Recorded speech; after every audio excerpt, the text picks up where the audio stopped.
Hey guys, this is Brandon. This is part two. The first video got cut off when I was outside and it got loud out there, but the first video, my phone ran out of memory.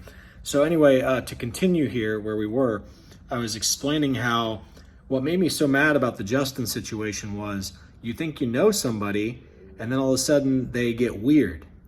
And I took it personal when hindsight now as I'm looking back, yeah, what he did definitely caused me a lot of trouble, but he was doing it because I think that he had to sign a non-disclosure with General Motors. I think that General Motors, he took the bait to where, you know, he's one of their puppets now, and he didn't realize that if he signs that non-disclosure, that's what would happen.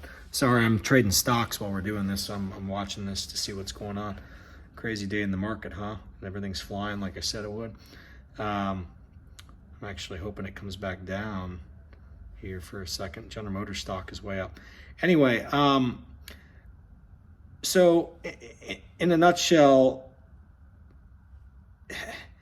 instead of these guys being able to report truth moving forward, like when we were sitting there speculating about lt2 with two little helpers and what it could really mean, Justin went cold turkey and was like, that's the ZR1. It's like, okay. Then it was just all ZR1 and Zora from then on.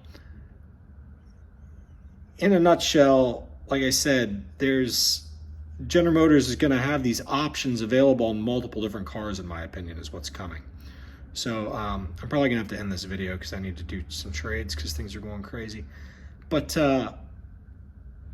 that's it, guys. The lt2 with two little helpers, that car, General Motors can use that body, okay,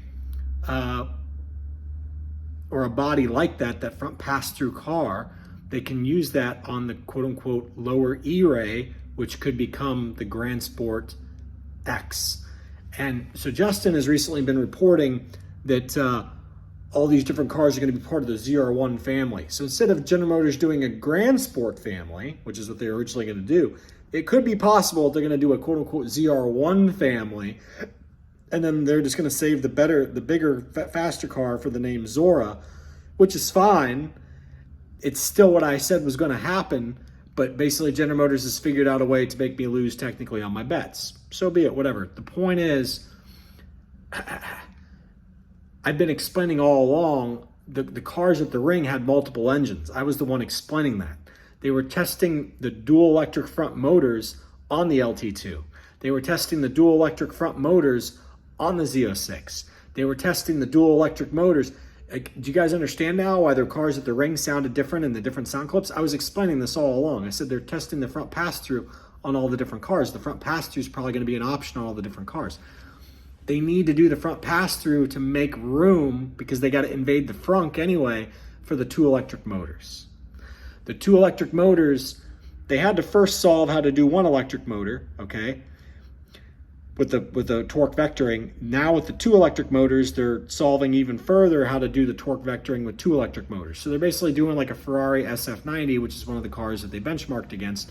But the thing is, these cars handle like crap in curves. They're not good, okay? So General Motors is trying to just get 0 to 60 times and braking times and blah, blah, blah. But meanwhile, the way to properly do this is like the Lamborghini SVJ, where the all-wheel drive is mechanical. So General Motors needs to go back to a mechanical all-wheel drive like Audi or Subaru. That's what the SVJ uses, is like an Audi all-wheel drive. General Motors needs to go back to a mechanical all-wheel drive and have the electric motors assist the ICE, which is like how Koenigsegg does it. You have the electric motor assist the internal combustion engine, and then you have the nice pure feel of driving where the driver's in control when he steers the car, okay? That's it. Instead, General Motors is going down a path that's already been proven obsolete 10 years ago with the Holy Trinity, the LaFerrari and the Carrera GT and the, what was the other one? I'm sorry, I can't think of it. McLaren P1. So General Motors is going backwards, even though for them it's forwards, but they should have just stuck with a mechanical all-wheel drive and gone that way. But the reason why they're doing this is because they're going to be doing this stuff on their SUVs and their sedans and yada yada, and they want to get rid of all the mechanical linkage, and they just want to have electric motors at the front corners. So that's what's going on, guys. There's multiple cars here. So again, the 01X logo, that could just mean experimental car. That could just mean this is our 01 test bed, and we have this whole big plethora. So that's what the filming could be about. Or the 01X could be, here's the all-wheel drive version of the 01, and it'll have the 2 electric front motors. And that's why they also need the front pass-through.